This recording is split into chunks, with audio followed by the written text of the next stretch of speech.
Been a while. I know. Yeah. So what? It's your boy, Bits and Bobs. Listen, Dynamo Duo are back, ladies and gentlemen. Thursday lunchtime, the What Now podcast. We are with the lady Lambs. Lambs, how you doing? You okay? Hey, long time no stream together. But Right. I've, I've seen you around, man. Like, I know how hard you've been working. You've been busy. We're trying. We're Forever trying. grinding. I love it. Love it. But listen, you've been working hard as well, you know. Listen, do you know the funny thing is, Lambs, right? It's funny, isn't it? We Mhm. met on stream and we met at that dead Chelsea Man United game, and we thought, we had ideas and stuff. We done a podcast, and then boom, we both take off. So God is good, right? God is good. Listen, the last time I spoke to you, we done a stream, we talked about European competitions. Okay. Yeah, it's Um, been an interesting past week of European yes. football, hasn't it? Yes, and I think it's really good to say that we can both boast that our teams are still in Europe. The competitions may differ, but we are still in Europe. Mm. Okay. So well going for Chelsea. How's it been, on the Chelsea camp?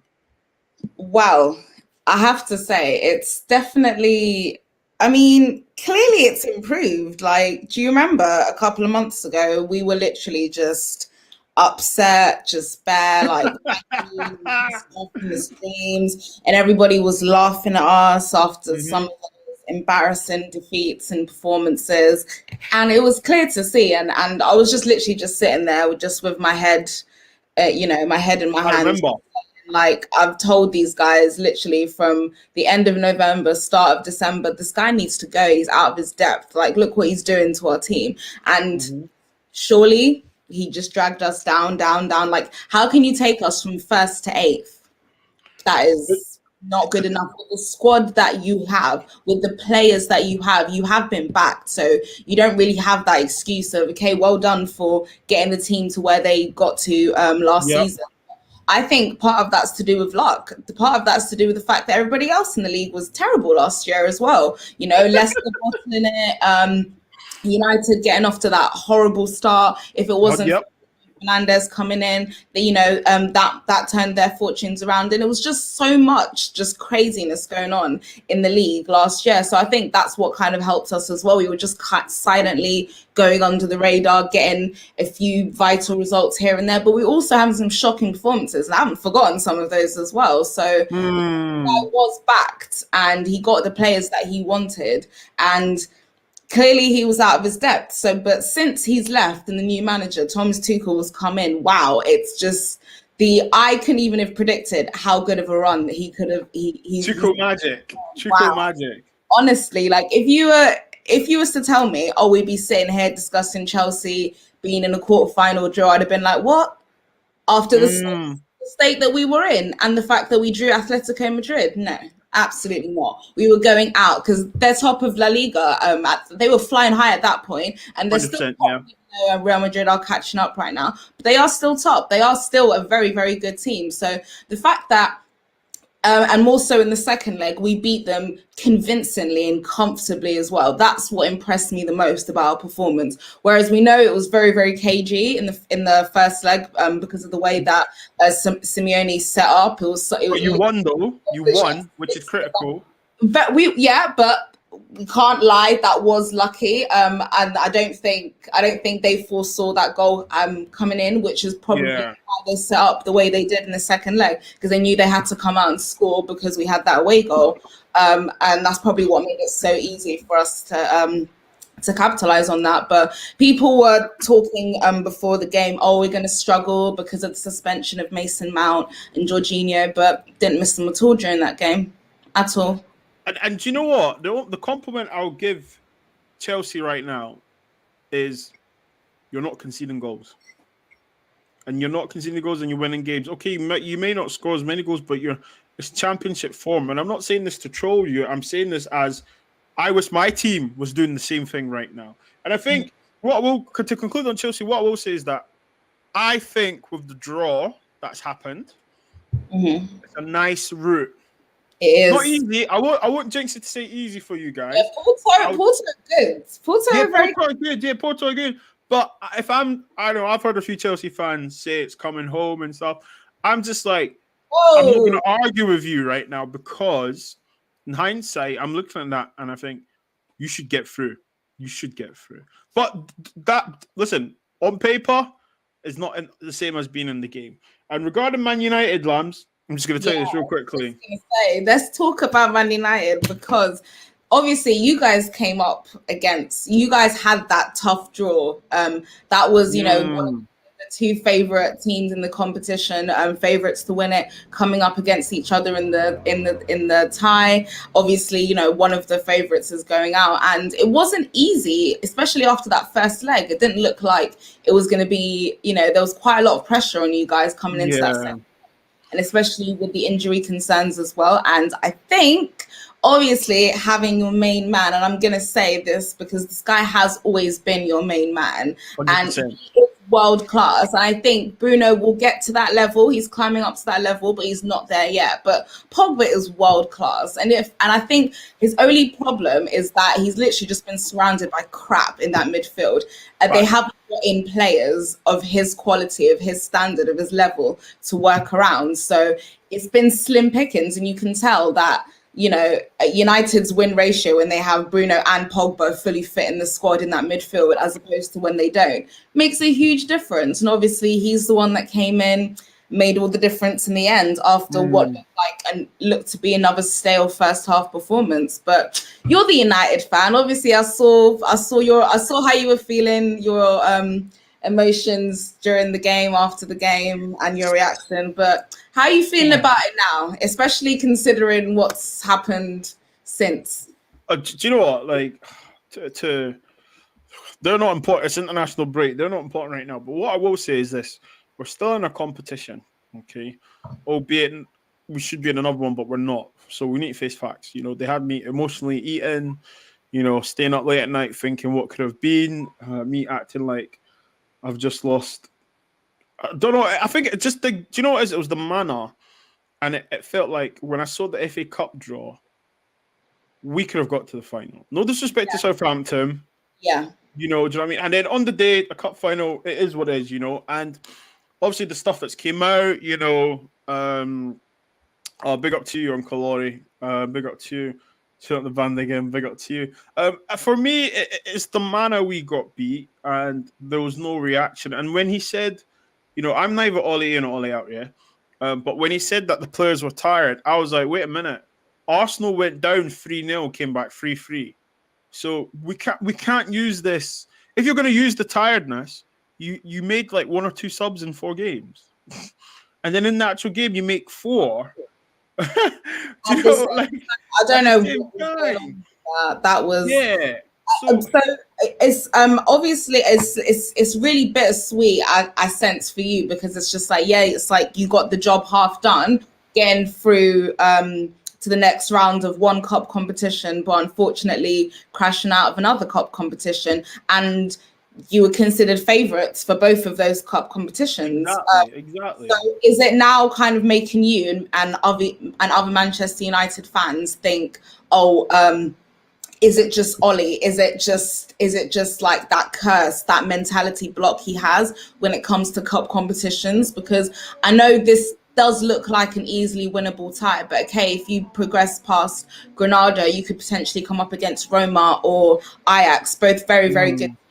And we all know the semi-final is where Ollie tends to kind of bottle it. So I don't really know how, I don't know, but as personally, if I was a Manchester United fan, I'd feel really nervous knowing that it's all kind of riding on this. No, but knowing that if you guys comfortably can win this Europa League, then obviously still try and finish as high as you can in the league, but it takes that pressure off that, definitely having to secure that top 4 spot. Considering 100%, how. See, do you know what Islam's like? It is bittersweet because you're thinking, wow, we could have done something there. And we haven't, and obviously the semi-final curse, that for me should be the motivation. Let's go and progress. Let's get to the next again, right? And in the FA Cup, we haven't. We've went backward. Basically. Yeah, exactly. And with Ollie, there's no secret. Ollie's not a world-class manager. We get that. But he is our manager. And whether you want him in or out at the moment, he is the manager. We praise him. We can also criticize him. Look at Wayne Rooney. Different kind of thing. He never looked after his body. He never looked after himself. He couldn't play past, was it 33, 32, 33 or whatnot? But listen, enough of them. Enough of that lot. Seriously, they're a circus right now. Honestly. So, Wilfried Zaha. Yeah. We haven't conversed on this. I agree with him for the record. I think we both do, because I remember we talked about this whole kneeling thing.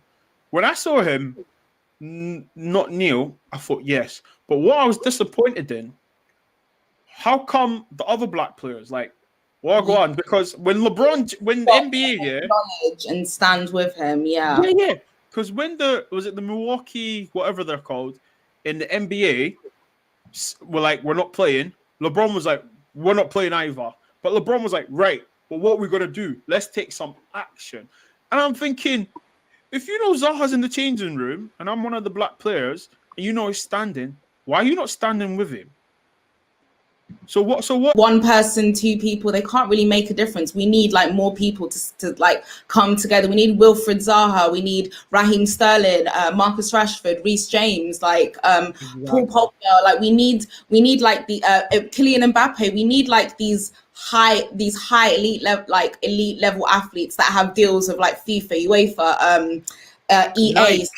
Nike, Adidas, Under Armour. The list can go on. We need all of these people because obviously they're well-renowned figures. They're well-renowned celebrities, influencers, role models, right? So if these companies know that these people are, they're not in agreement of them, being silent about ongoing issues that affect their demographic because they're black. Men, they've suffered the same abuse that's constantly going on. If they all come together and say this is not right, we're no longer supporting this brand because here has been evidence that's been shown where this racist incident, this abuse, this violent happened because of this reason and nothing was done about it. They're going to stop and take a second and be like, oh, damn. Kylian Mbappe is refusing to renew his deal. Thank you. Marcus Rashford is pulling out of a new collab. So-and-so is boycotting FIFA. Do you see what I mean? 100%, man. That happens, nobody's going to do anything about it because people are so scared. It's just, if somebody has the idea to want to do something, everybody else is so apprehensive because of what it could cost them. Do you know what I mean? So it's sad. It's sad because I shout out to Norway. They were just human rights on and off the pitch, and I was thinking about this. So obviously I know it was a message to what's going on in other countries. However, but it got me thinking. Human rights on and off the pitch. Now, morally, I'm sure, this is my opinion, I'm sure most of the black people playing football don't agree with this kneeling, okay? However, they need to abide and oblige with the rules. Now, Zaha will be known for the one to not do it, which is brilliant. I know it happened in the championship with, I think it was Kazim Richards. He stood up and... I respect it and I love it. But what's the conversations you're having with your teammates? You also understand why it was easier for him as a championship player opposed to a Premier League player for him to stand up and say something because he has enough of a platform. But again, like you said, he doesn't have that much at stake as, say, a Premier League player would, for him to be able to be brave enough to step up, knowing that it's enough to get a reaction, to get people talking, but he doesn't have that much at stake that it's going to cost him. Yeah, exactly. So for me, it's okay, Zaha, yeah, that's true, Fad Hill. Zaha did not kneel because even if he does kneel, nothing changes. And that's the thing. So what we should do, what I think they should do, Zaha should have said, call the man then, but oi, stop it. Just don't do it. Let them talk about that. And then the people that are making decisions need to think, well, okay, what can we do now? Because obviously they don't think that's right. And then we also talk about representation, not to go off here, but like, are you telling me black people are in this conversation saying, let's kneel before the game to stand with racism? Who comes up with that? Like, Lambs, all jokes aside, yeah, people in the comments, who comes up with that? A black person, Lambs, I go to you, Lambs, I think we should kneel before kickoff. Surely you say to me, why? Mm-hmm. Like, who's making these decisions? All jokes aside, why would you say we stand with race? We stand against racism. Let's kneel down. To me, I just think you're being stupid. And you know, I'm going to go off on one here, but like, why do they think if we kneel before the game it stops racism? When we also know that after the game they're going to get racially abused on Instagram, all social media platforms. So for me, don't kneel. Do something about it. Say to everyone, we're not playing. Or say to them, we're not doing it. So then when the sponsors look at it and the referee blows the whistle, let's see the shocked faces. Why? And then ask them, why are you not kneeling? Well, what does kneeling got to do with racism? Do you know what I'm trying to say to you? And that segues on me onto the Kamara thing, right? Yeah. Shout out to everyone in the cut. Please make sure you smash a like. Obviously, the Dynamo duo, myself and Lambs are back. Big up to Porche all the way in Australia. Best thing about not being able to sleep is to get to the tune of 1 a.m. Oh, big up to oh, Lambs, look at that. Yes, There you go. At 1 a.m. Lovely. Brexit making UK racist? I think so. Going out to EU human rights court, bring back old dirt. Listen, we know, okay, we know that why people voted for Brexit. We know the initial reason. But none of these people that vote for Brexit really done their homework. And if you did, fair play to you. Then I ask you, why did you vote for it then? Because it obviously doesn't make sense. But yeah, I think so. It's making it because it's saying, you know, we all saw the adverts. Get them out of their country. Brexit, you know, they're taking our jobs, the jobs that you don't apply for. They just come here and they cash off us. Yet you are getting your universal credits. You choose not to work. Do you know? People don't know that. Foreigners come to the Britain, to UK, for a better life. to actually, you know, study, to make themselves better. I can only speak for our families and stuff and the people, our communities that we know. We're not here to try and... I wish the government could give me money for doing nothing. do you know what I'm trying to say to you? Glenn Kamara, a black player for the Scottish champions. Shout out to the Rangers fans and all. #55. Slavia Prague, a player now covered his mouth. And apparently, not apparently, okay. The reason I said that is because this is what people are saying. Allegedly is what they say. Called him an effing monkey. Okay. Now, I ask people this. If he didn't call him that, why does he cover his mouth? Because we've seen footballers being played, right? F off, ref.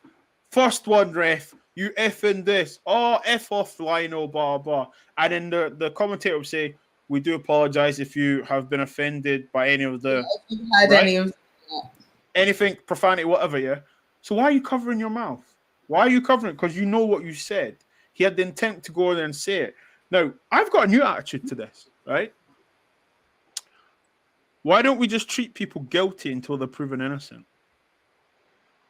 And someone said to me, oh, you can't do that. But why not? Because, Lambs, do you know what? The reason I said that is that if we go into a shop, someone says, already judged the security guard says, we stole something, right? We haven't stolen anything. We are treated as criminals straight away. We are locked up in the shop. We are handcuffed or whatever till the police comes. And then they check CCTV, right? And then we get an apology. Now, so when someone comes across and says, I've been racially abused, back them and say, okay, that's fine. Say to the person, can you prove that you were not racist? Change the whole narrative, change the attitude. Because then the person has to justify why he ran up to Kamara and covered his mouth. I need to ask him, why did you cover your mouth?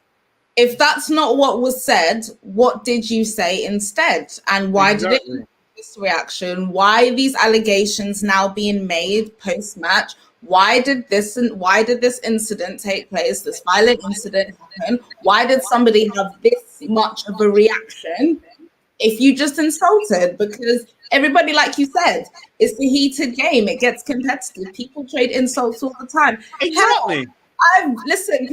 We've all cussed at each other over a game of blackjack, and that's how competitive stuff has been in the past, you know. So let alone on the football pitch, like you said. But look at the top players now. The handling of this situation. Yes. Is what's kind of giving me a bit of a headache, and is kind of what's frustrating me as well. Because I was reading a few news articles about this, and like you know, how UEFA is dealing with this. They still haven't, by the way, come to a decision. They haven't come to a ruling about what's going to happen to the supposed Slavia Prague players who've been accused. But UEFA supposedly have about 20 people as part of this investigation team, right? I've read the regulations for what, you know, impartialism, this, that, and the other, but what I want to know, and there's also, by the way, there's a list of all of the people that are part of the ethics and disciplinary board, right? And you know what is a really, really, really distinct pattern that I'm noticing, Bobs? Yeah. Every single one of them, I think, bar one who is Asian, one who's maybe mixed race, they're all white. So it brings me back to representation. So when there's a ruling, when the eventual ruling comes in, and we see that there is little to no action taken, I don't want anybody to be surprised, because look at who's on the board. Look at the people that are representing, that are making these decisions, that are part of the ethics disciplinary board. Sorry, it's just, you know, when I get angry, I just literally start. Don't worry. Like, it's so laughable when people just be like, oh, but there was an investigation. Oh, they came to this conclusion. Oh, that case is closed. Oh, you know, we already made a ruling. Nothing came of it. And it's just like, why are you so surprised? And the stuff will keep on happening, because look at the people that we have in these positions of power, making these rulings, making these judgments. Exactly. They don't know what it's like, because they've never experienced it. And do you know what? As anyone in the car, you know, even if you have any visible of ethnicity, and do you know what? I'm going to make this across the whole board here. Even if you're white female, white male, whatever, okay, you will have been discriminated against wherever you've went, whether it's abroad, neighborhoods, whatever, communities and whatnot. Yeah. Now, imagine you feeling some type of way, and then being told by people, a group of people that don't look like you, that don't represent you, to say it wasn't racism. Yeah. This is how deep we have to deep it. We have to actually make it intimate by saying, if that was your sister or your sibling, your mother or your father, or any blood relative, you'd back them, wouldn't you? Without question. People say, yeah, of course, that's my family. Right, that same energy. A black person, two black players, and then have came out and said he said it live. He said he called him effing monkey, right? Black monkey or something like that, right? So the black players on Slavia Prague didn't do a thing, because they knew they didn't even act in a certain way. They were like, here we go again, basically. Now, what the investigation people, you can't come now and sit with Glenn Kamara. Hi, how you doing? My name is so-and-so. If you're a white man or a white woman saying, I'm investigating the racism. How can you investigate racism if you've never been a victim of it or experienced it? You can show empathy, yes, but we don't want empathy. The players don't want empathy.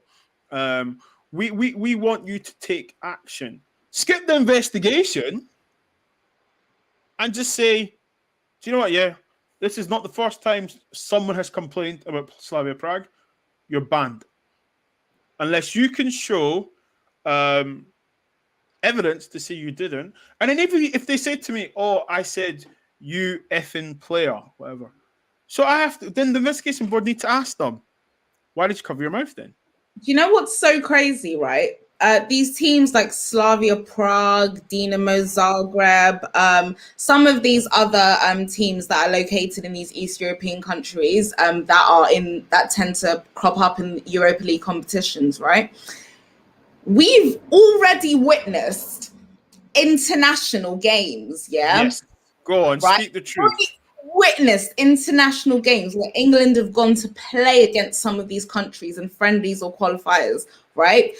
Mm-hmm. And we've witnessed the game being stopped, players just standing in the middle of the pitch, not playing, just stopping, because we can hear what the crowd is saying. We can hear because that is the culture that they've grown. They have a history of racist abuse and hate and racism.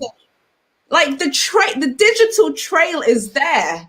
The historical trail is there, guys. Like it's not outlandish. It's not crazy because the track record is there. It's literally like, I don't know. And I suppose we are going to get onto this and talk about this later on. But it's like, okay, say you have a domestic violence incident, right? Between a man Great segue.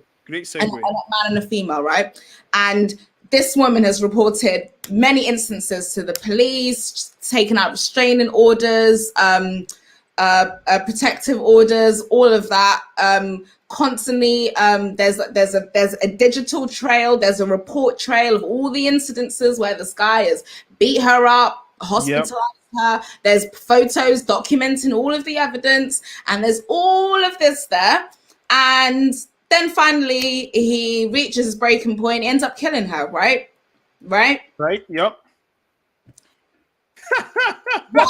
Why is everybody so surprised? Like, why would everybody be surprised that it got to this point? Here was all the evidence. These were all the reports that was being made. And what have you done? Nothing. It was constantly brushed under the carpet. And it's the same. Like, we know that these countries where some of these teams are, and even on an international level, they are racist. They are racist as hell. And we've seen it. So why is it so hard to believe an allegation like this? Like you said, these Slavia Prague players, the black ones, they're under contract with the club. They pay their wages. Like their mouths, hands, everything is tied. Exactly. They can't do anything without that club taking them to court and suing them for everything that they've got. And they can do that because of the contract. They are tied.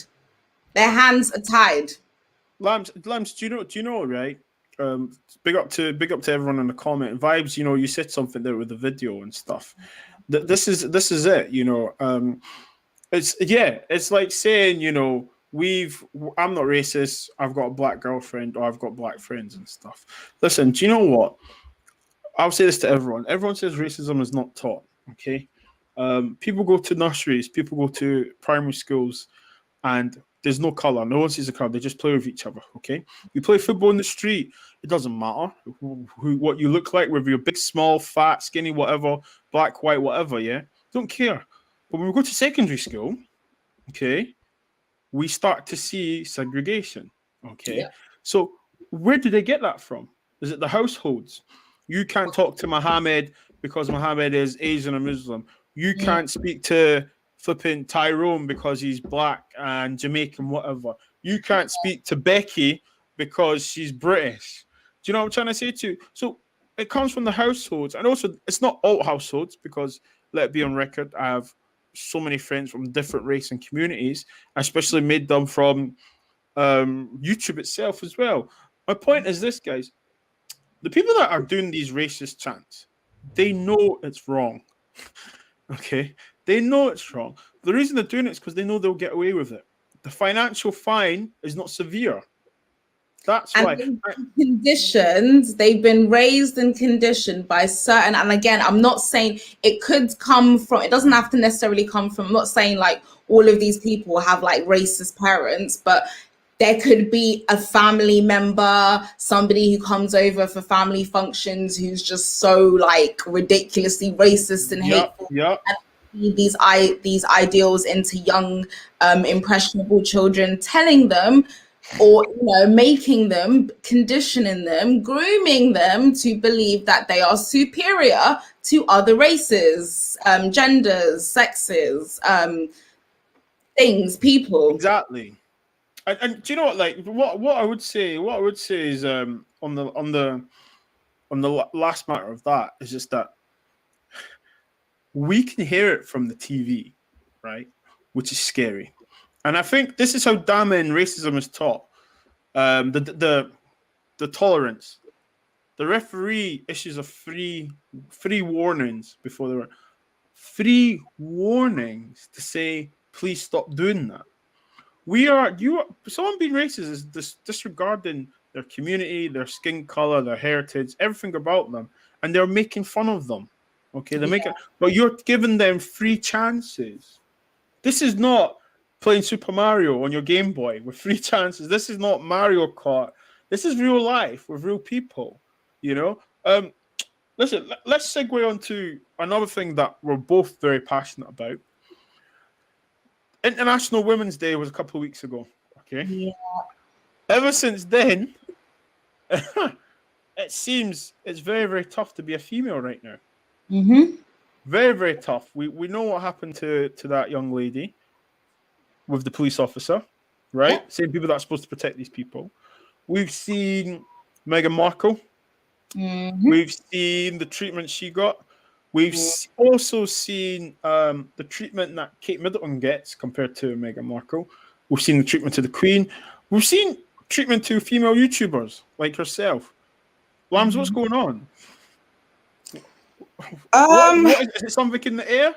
Or, Unfortunately, it's something that is so heavily ingrained into our society that it's like we just have to like dig very, very deep and pluck it from the roots. And those are some deep, deep roots, I tell you. Yeah, if you think about it, Bob's, about 100 years ago, women finally got the right to vote. Just about 100 years ago. So just that's the Queen's lifespan. Right. Really, the Queen's lifespan, right? Just let that sink in. So before, and even though they fought for that right to vote, I think it was all women. No, it wasn't actually. No, it wasn't. No, it wasn't. It was only women, wasn't it?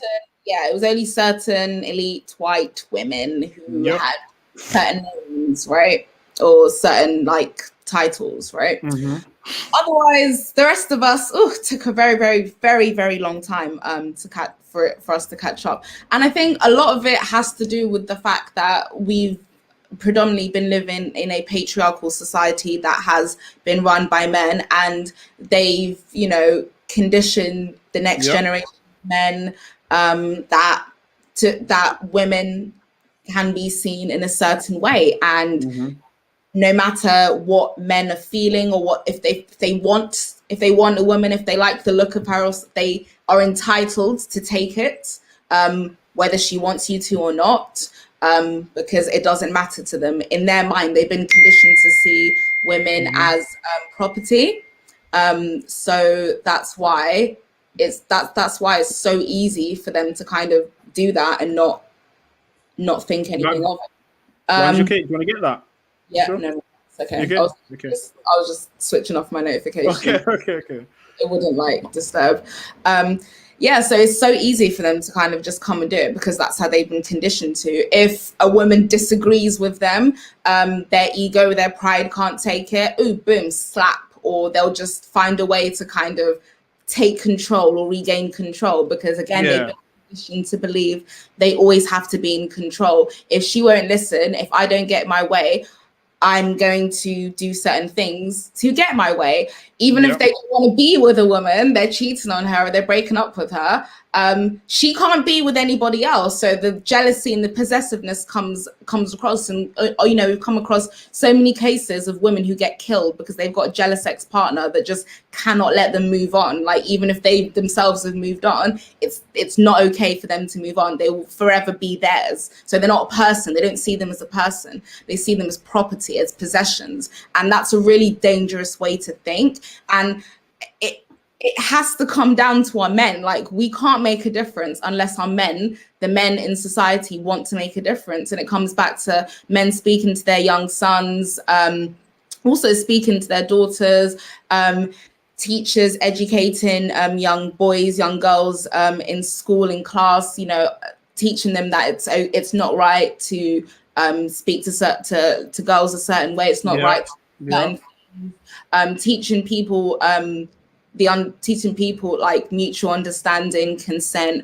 respect, to basically it's almost kind of like you have to unlearn everything that you previously learned, and you have to relearn, okay, a woman is not a property, she's not a trophy wife, she's not somebody she's not somebody that I can use to satisfy my needs. She's not somebody I can control. She's not my maid. She's not all of these things. She's my partner. She's somebody that I need to work with. As equal. a partnership. Yeah, it doesn't work if one person has the upper hand. If one person's always trying to control everything as well. So this nuclear household nonsense is the past. That's not the future. And again, this all comes down to education and having those difficult conversations, saying, okay, look. Is it Lambs? Like, I know what you're saying about education, right? And I agree with every word you're saying, yeah. And big up to everyone in the cut and stuff. Lambs, what? It's not. You don't have to be taught to be nice to someone, regardless of the gender. Let's be honest here, right? We're taught treat people how you want to be treated, right? Regardless. Now, as I said something earlier about in the playgrounds, we want people to be nice to us, so we're nice to them. You join in with people that have things in common with you, or you make friends and so on. However, I don't know why, but there's a certain type of men that think that they own women. They think they can do whatever they want by them, to them, and it's a lot, Bobs. I'm gonna stop you there because, like, I know obviously, like I know you're a good person, you're a decent person, and I know obviously you're friends with, like, you've got a family, you've got a child, and obviously, like, you have morals and respect, all of that. But you'd be so surprised at how many men who actually present this, I'm respectful to women, I love women, but they're actually doing the most filth and the most horriblest stuff to women behind closed doors. It's almost kind of like this, like a double personality, like a double life.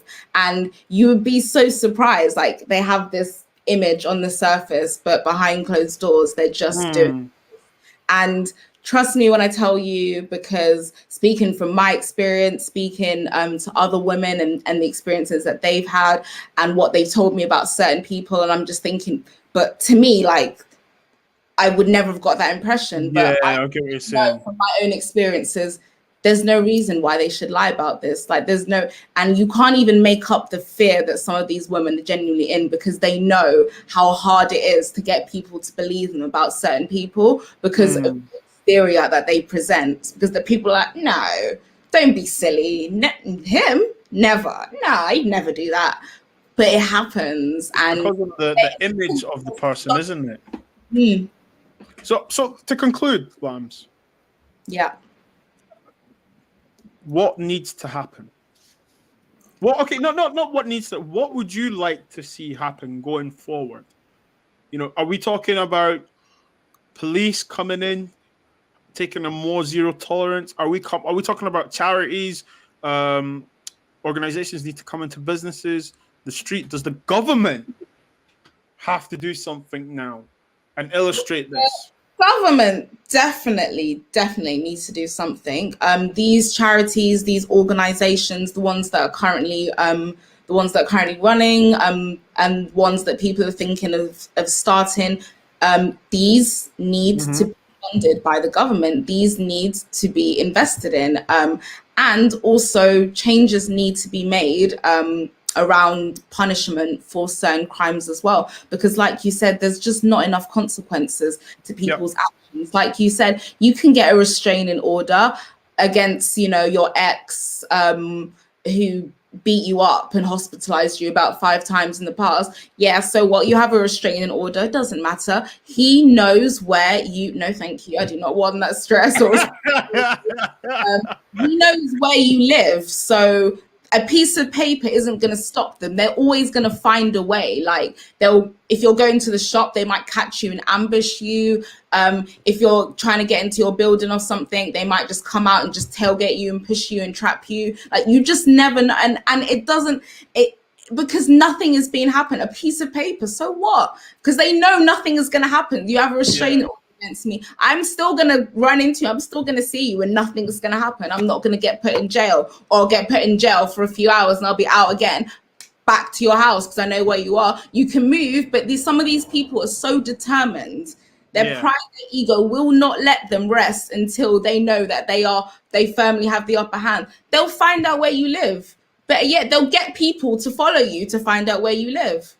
And it's so scary how many women actually live in fear, thinking, I can't move on, I can't do this. I'm afraid for my child's life. I literally watched a documentary the other day where there was this woman who was so fearful about her ex and her ex-husband and what he would do, to their 4-year-old daughter at the time, that she went on the run for about This is mad.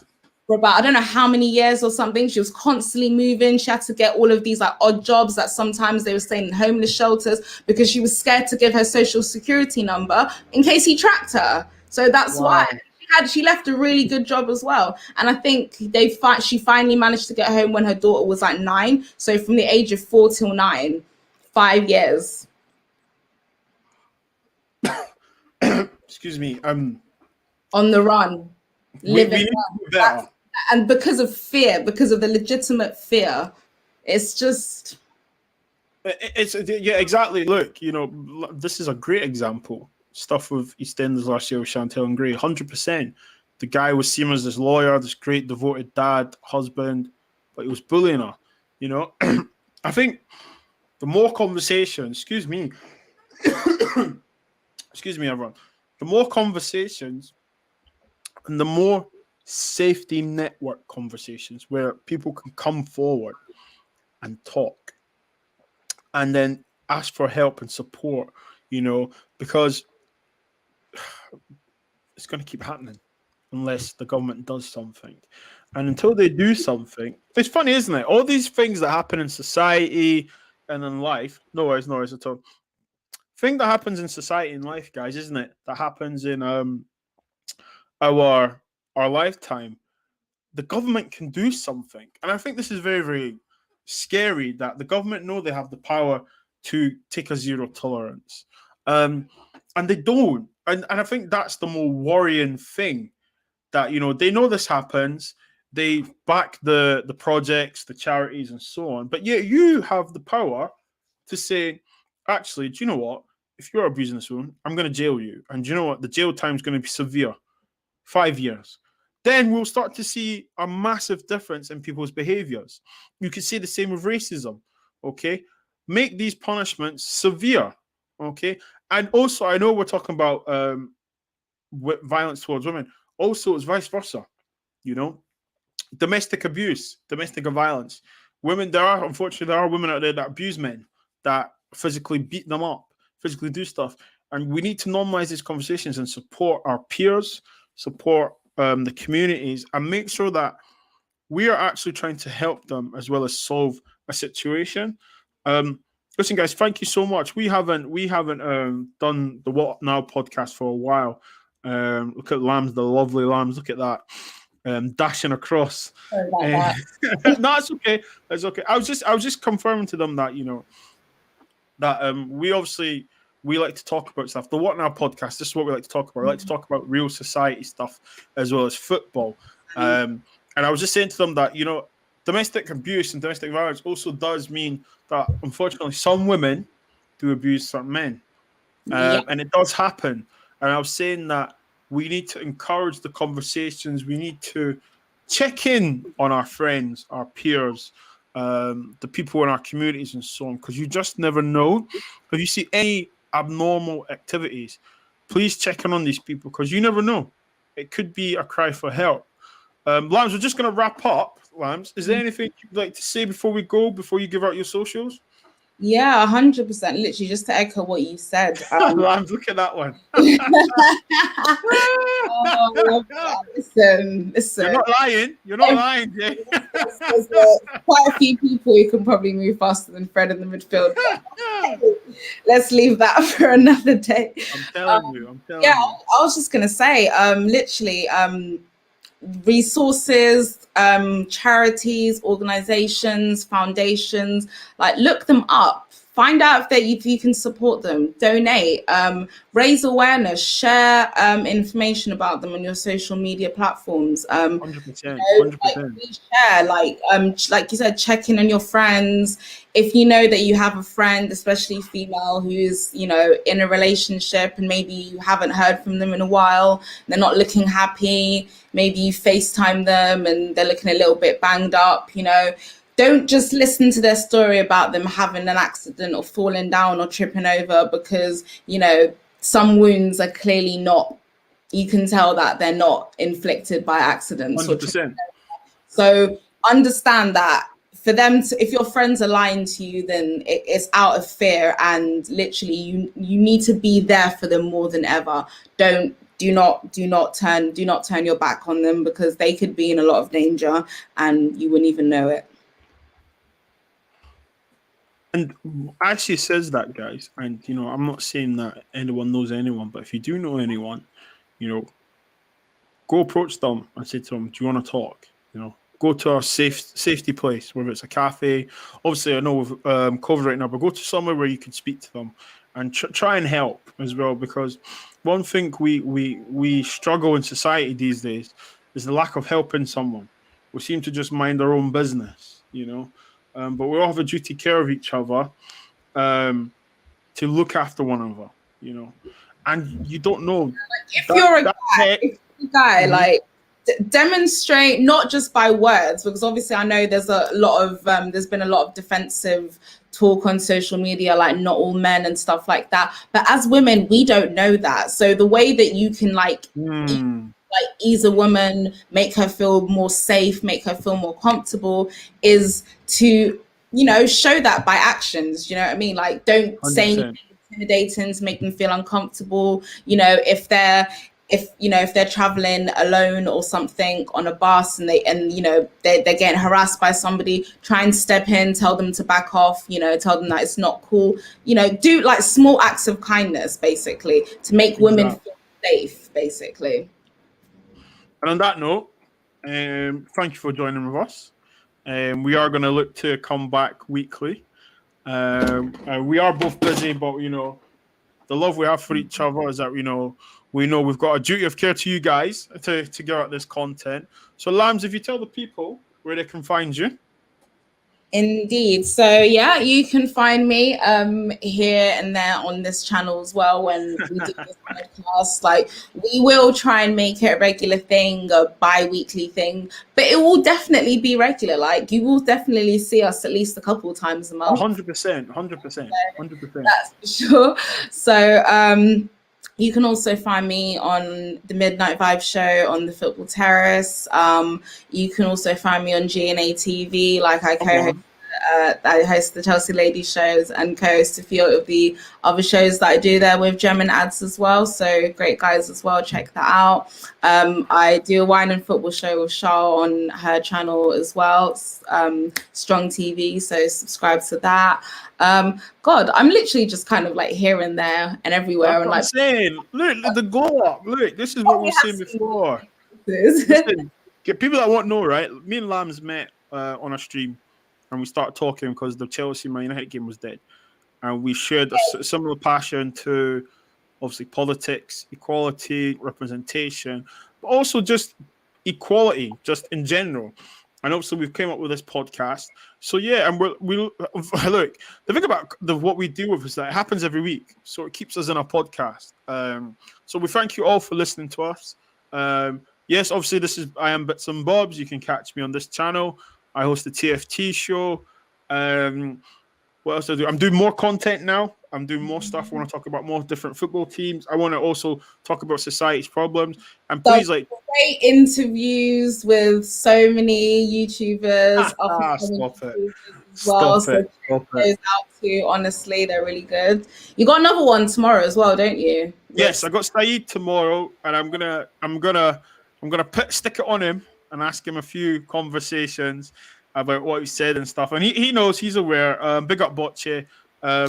Big up Vinci as well. Big up to you. And JB, thank you so much. Vibes FC. Listen, thank you everyone. Look out for tonight. I've got a show tonight at 10 o'clock. Cookie Crumble FC. I've not finished that, Prime. Shut up. Bocce, yes, please. Bocce, please. You're always in my thoughts. You and your family. Love to you and your family. Also, the Football Capital guys, please go make sure you subscribe to these guys. Good content. And also, Bocce is doing his thing down on there. He's ripping Man United. Also, the wrap-up will be on Monday night at 9 o'clock, guys. Like I said, we're bringing more content to this channel. Please tell your mum, your nan, your dad, and your gran to subscribe to this channel. Peace and love to you all. God bless.